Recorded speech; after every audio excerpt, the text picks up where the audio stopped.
शिक्षा किसी समय या जगह की मोहताज नहीं होती, ये साबित कर दिखाया है गोरखपुर के हार्वर्ड मंदिर पर चल रहे स्लम एरिया के इस स्कूल ने।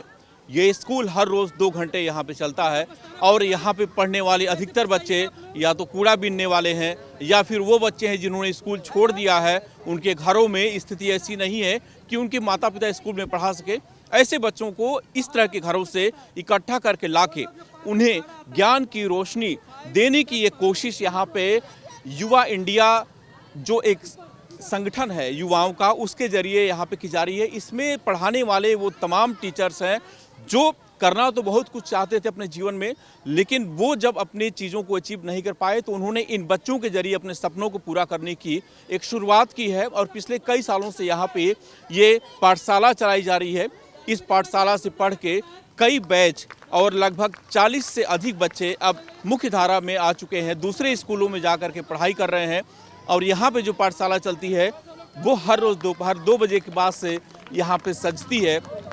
तमाम ऐसे बच्चे हैं जो कूड़ा बीनने का काम करते हैं या फिर दूसरे जगहों पे काम करते हैं। ऐसे बच्चे अपने सारे काम को छोड़ करके इस पाठशाला में आते हैं, पढ़ते हैं और यहाँ से सीख कर अपने परिवार के लिए और अपने लिए एक नई आशा की किरण बनते हैं। यहाँ जो बच्चे आपको दिखाई दे रहे हैं, इसमें से तमाम जो बच्चे हैं छोटे छोटे, वो इस इलाके के जो स्लम एरिया में रहने वाले लोग हैं उनके घरों के हैं। और इन बच्चों को इकट्ठा करके इन्हें पढ़ाने की जो शुरुआत की वो रत्नेश नाम के एक युवा ने की, जो आज इनके इस टीम के साथ लोग जुड़ते जा रहे हैं।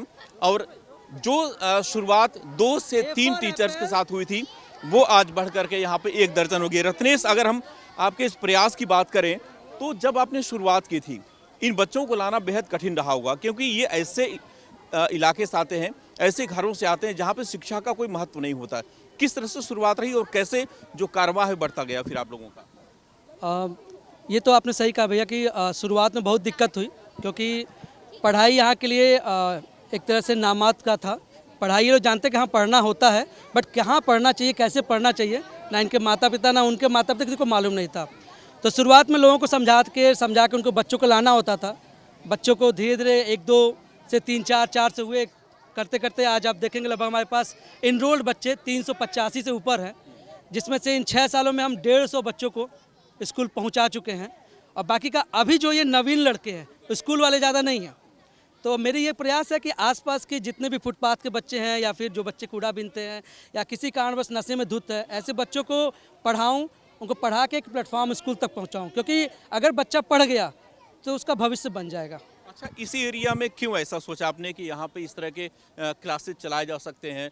और तमाम स्कूल भी हैं यहाँ पे आसपास, हमने देखा कि कई प्राइमरी स्कूल हैं, कई प्राइवेट स्कूल भी हैं। ये बच्चे वहाँ क्यों नहीं जा पा रहे हैं? कहाँ से आखिर कमी है कि इनको यहाँ पे लाना पड़ रहा है? दिक्कत यहाँ आती है सर कि जब बच्चे स्कूल पहुँचे तो जो टीचर का पढ़ाने का धर्रा है, उनको ये लगता है कोई बच्चा आता है वो क्रीम है।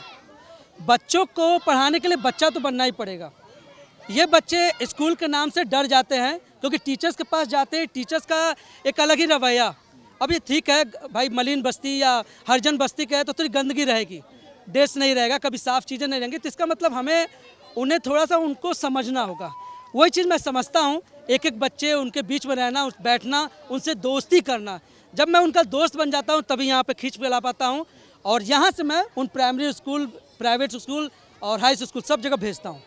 ये बच्चे कितना अपने आप को अपग्रेड कर चुके हैं इन पिछले 3 से 4 सालों में, आप इनके बातों को सुनकर ही जान सकते हैं। कुछ बच्चे यहाँ पे हैं, इनसे बात करते हैं। नाम बताइए बेटा अपना। माय नेम इज निर्जला सानी। जी, माय नेम इज निर्जला सानी। निर्जला, कितने साल से आ रही हो बेटा यहाँ पे आप?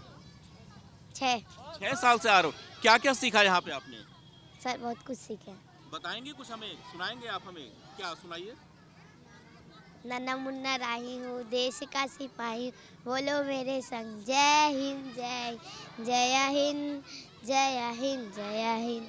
रास्ते पे चलूंगा ना डर डर के, चाहे मुझे जीना पड़े मरे मरे। और कोई इसके अलावा आपको पोयम और क्या क्या सिखाया गया यहाँ पे?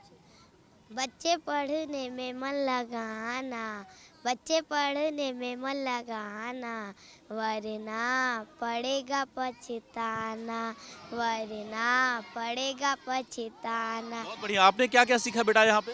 यस सर, हम भी सीखे हैं कुछ भी। ABCD 1 2 3 क ख ग घ सब आता है ये? यस सर, किस क्लास में हो आप यहाँ पे? 4th में। 4th में हो? Yes sir, Very good. कितना मन लगता है यहाँ पे पढ़ने में आपको? बहुत अच्छा लगता है हमको यहाँ पर। अच्छा, बाकी समय में क्या करते हो आप लोग यहाँ से जब पढ़ के जाते हो तो?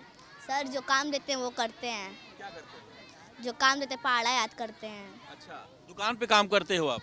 नहीं सर, हाँ, पढ़ते हैं, खेलते हैं।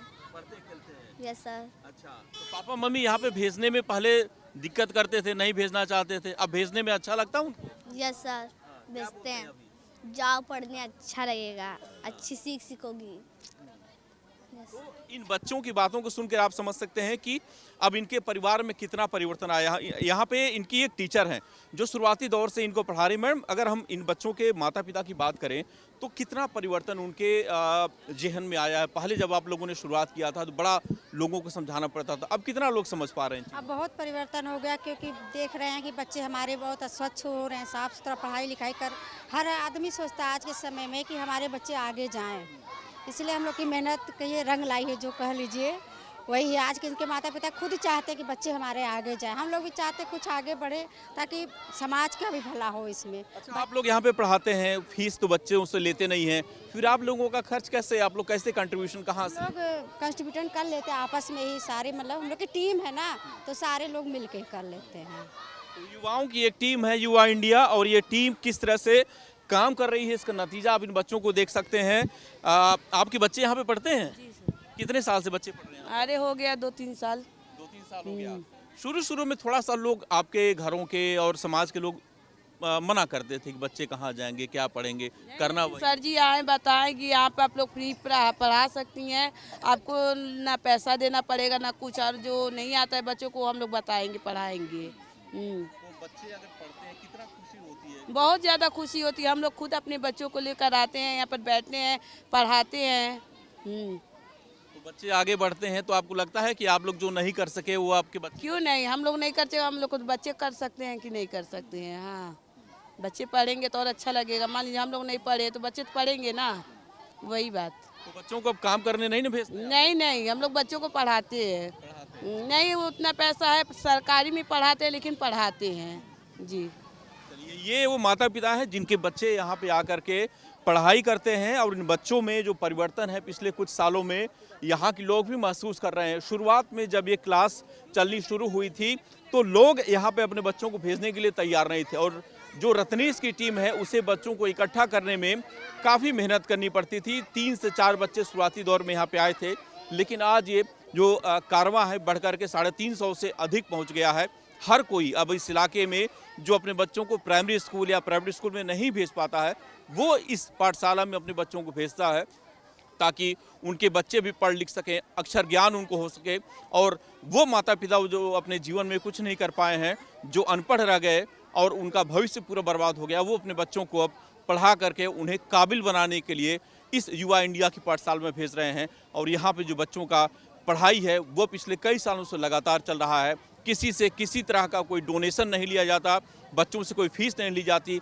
ये जो तमाम युवा हैं अपने पैसे मिला करके इन बच्चों को ज्ञान की एक नई ज्योति देकर इनके जीवन में एक नया उजाला भरने का काम कर रहे हैं। वीडियो जर्नलिस्ट प्रतिमुख दीपक श्रीवास्तव, न्यूज़ 8 गोरखपुर।